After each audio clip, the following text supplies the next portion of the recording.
Hello and welcome back to Daniel Drives. My name is Daniel Achterhuis and today I am at Reaseheath College in Nantwich, and more specifically I am at the bus and coach plant, which also does construction and rail and many other things. It's fantastic, and many thanks to Cy Bishop for showing me around this plant. We've been looking around for the past 40 minutes. It's fantastic, and today I'm going to take you, the viewers, around for a bit of a tour, and later on hopefully some motor vehicle too.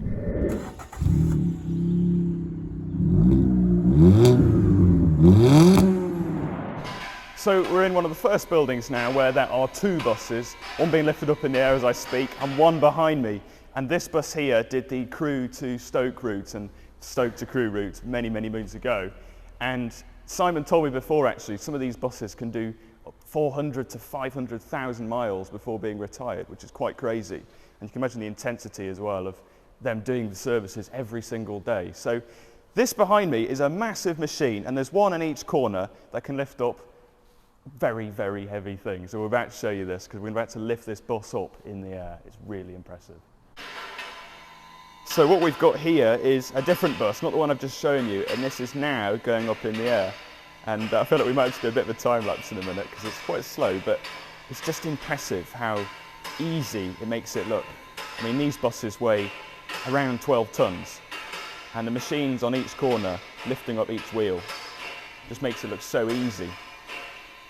Honestly, I said to Simon before, I need one of these at home. I need one in my garage. It'd be a lot easier lifting up a Fiat Panda anyway. So the buses are lifted up, and this is to do closer inspections underneath the engine and the gearbox and all your usual bits. And it just makes it so much easier. You're not faffing around with axle stands and jacks and stuff, which is a pain in a car, so you can imagine in a bus. So impressive. So Simon is now lifting up the Stoke to Crewe bus. See, it says Achterhuis on the side. Up and away. It's a 2005 bus, same age as me. Around 8.5 tons these column lifts can take. And you'll see here, the stands they use here can take roughly the same amount. I'll show you this without jolting the camera. That's one stand, isn't it? Not like the one used in your car. Wow. So impressive. And we're about to have a look underneath as well. So I'll have to get the PPE on. I feel like a proper bus and coach person now. So as you can see, we've now got the bus up in the air, and what I'm doing is stepping underneath it. So when I woke up this morning, I didn't think I'd be underneath a bus. Quite unexpected. And I've got the hat and the glasses on, so it's completely safe. But now I can see up close the sort of bus equivalent of axle stands, and you can see the hydraulic lift things lifting the bus up and then lowering it down onto these stands for extra security. And it's just so impressive the weight that these can take. It says here 8,500 kilograms per stand, which is really impressive and quite safe when you consider the bus is only, I say only, 12,000 kilograms, 12 tons. But yeah, it's weird being underneath a bus, I'm not going to lie. I'm not a massive bus expert. Obviously I'm more cars and maybe bikes, so it's weird to be underneath a bus and seeing the twin rear axle, and it's beyond impressive and quite scary, stood underneath such a heavy thing. Yeah, it's something else. So impressed with these lift machines. Love them. I don't know if I like being underneath a bus or not. Moving away from those two buses that we've just seen, mighty impressive. We move on to axles. So here's the rear axle, that's the front axle, and you can just see the scale of them. These are drum brakes. Some of the biggest drum brakes I've ever seen fitted to any vehicle. Just yesterday I was working with my granddad on his Citroen TCV on drum brakes, and you can imagine how tiny they are. These are something else. So you've got your normal internal combustion engine, yeah, for when it's running on engine. Yeah. Then all up here is a full high voltage. Okay. This is all the battery up here. Yeah. So the hybrid system is all here, little engine. So these only run a little 4-cylinder engine. Yeah. So normally these are big 6-cylinder diesels, like that's a 6-cylinder diesel. Yeah. You know, the rest of them are. Yeah. Whereas these just run a little 4. So even when they are running an engine, they're still very low emissions. Yeah, yeah. So stood beside me, quite a lot taller than me, is a virtual electric hybrid bus. This is a diesel engine that works along with electric motor. First in service in London, and then it moved to Bristol, and now it's here at Reaseheath, opposite Snugbreeze, where Euro car transplant used to be actually, where all of the cars used to come and get scrapped. It's quite sad. 2 of our cars were victims, sadly, in the past. But yeah, it's massive, and Simon has said we can actually start this bus and show you the engine. So yeah, I'm quite excited for that, as you can imagine. And we can have a look around inside as well, because who doesn't want to look around a deserted bus? So you can see here the engine bay of the virtual hybrid bus, the engine being down here, and all of the high voltage electric stuff being up there, and the big kill switch there. Quite impressive. And then we go along to a bit more of an old-fashioned bus. This is not a hybrid bus. This is just purely diesel engine, and it's massive, absolutely massive, compared to this one, which obviously you don't need a massive engine for, because you've got the electric motor as well. So climbing aboard this bus, we've just tried to start it, but the batteries are a bit flat, so hopefully we can give it a charge and hopefully we can start it up for you. But we're aboard a bus and there's nobody on it.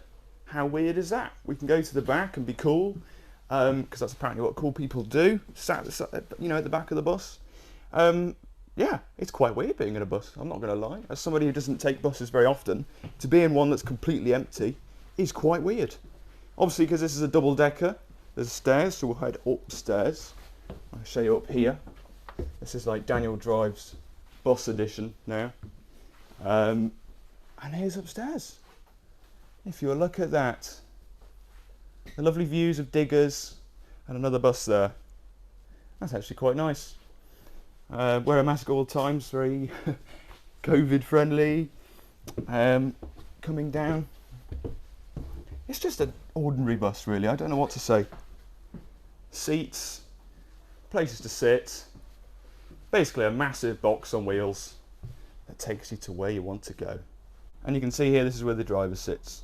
There's so many buttons overhead and on the dashboard, but automatic gearbox, so literally just neutral, drive and reverse. So that's quite easy, but it's just trying to work out what every button on the dash does. Not so easy. Victory, as after a quick trickle charge, this bus is now alive. You can hear the engine rumble. Diesel. So I'm now sat in the cabin of an alive bus. Fire system pressure low. I've got a woman speaking to me through the speakers, warning me about the fire pressure. But the Dennis, I think it is, I'm not really sure, I know nothing about buses, is alive. This one has done 722,000 miles. You see that there? So impressive. So now we've left bus and coach and we are in motor vehicle, where they've got many cars just lying about with body parts missing, and this is where they do looking into engines and gearboxes and stuff like that, and people can learn more about how cars work, piston cars, and in future electric cars too. One thing I don't think I stressed enough at the time of filming was the sustainability behind Reaseheath and motor vehicle, because majority of the cars you've seen in the actual video that I filmed on the day have actually come in from Car Transplants, which is a car recycle centre that used to be in the grounds of Bus and Coach but has since moved to Winsford, I believe. And a lot of these cars, whilst they're in the process of being recycled, get taken to Reaseheath so that the motor vehicle students can actually get a feel for the cars, learning about engines, learning about the bodies, learning about gearboxes, etc, etc. So actually Reaseheath is really quite green, and they really want to get that message across, because these cars aren't just in a bad way and chucked away. They are being recycled, but in the process, students at Reaseheath get the opportunity to learn about cars and actually get their hands on cars, because that's something I think people struggle with. Getting into mechanics and stuff is actually getting the cars to work on. So at Motor Vehicle at Reaseheath, students actually do get that opportunity. So yeah, lots to see in Motor Vehicle. This is a bit rare, soft top Peugeot 205. Now I know a lot of the classic car enthusiasts like myself are going to be quite upset to see a convertible Peugeot 205 in such a sad state, Now, one thing I didn't realise when I was looking around it, because I was looking around it on my own at the time, was that the car was actually donated by somebody to Reaseheath Motor Vehicle. And Reaseheath's intentions are to basically restore the car. Reaseheath Motor Vehicle students are going to get to restore this Peugeot 205 and get it hopefully back to a roadworthy state. So that's actually quite a positive thought. Yes, it's not nice to see a car like that, but fingers crossed, Reaseheath students are going to get this 205 back on the road. And the roof is actually not attached properly, and it's not the best of days today, so that's quite interesting. I mean, just look at the interior of the 205. So there we go then, a walk around some of the wheels here at Reaseheath. We've seen buses, we've seen coaches, we've seen cars, we've seen all sorts, and it's been a fantastic day. And I've really got to thank Si and Wayne for showing me around today. It's been really fantastic, and hopefully I'll be back very soon to see some more stuff. Who knows, and there might be more to see in the future, because this time of year it's a bit quieter, but it's been excellent to have a look around. And as somebody who doesn't know a great deal about buses and coaches, it's been super interesting. So I hope you've enjoyed this episode of Daniel Drives. If you have, remember to subscribe and follow me on social media at DanielCars05, and I will see you very soon with more car content, or maybe buses, who knows.